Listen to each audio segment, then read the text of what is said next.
বিসমিল্লাহির রহমানির রহিম। আল্লাহ তাআলা মুসলিম উম্মাহকে শ্রেষ্ঠ জাতির মর্যাদা দিয়েছেন এবং তার গুণ হিসেবে উল্লেখ করেছেন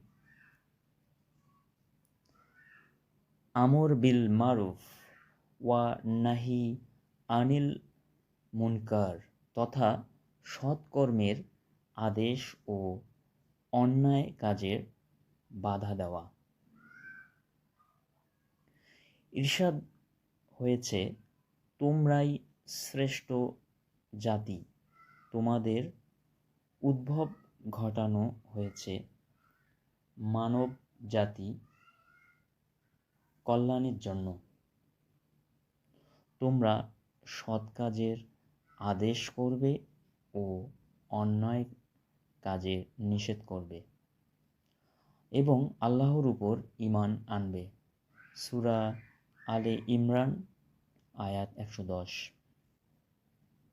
মানুষের মাঝে ইসলামের দাওয়াত প্রদানের যে দায়িত্ব অর্পণ করেছেন তার পদ্ধতি কী হবে তাও পবিত্র কুরআনে বাতলে দিয়েছেন মহান আল্লাহ।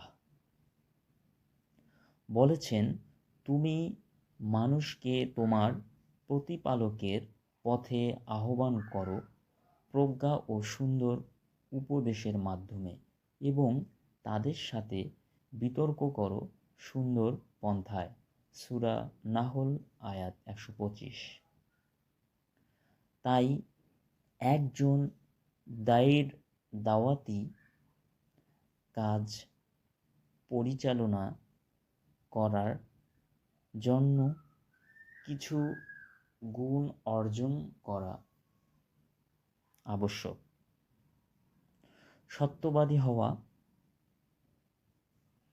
ধৈর্যশীল হওয়া, কোমল স্বভাবের অধিকারী হওয়া, দ্বীনী কাজের একনিষ্ঠ হওয়া,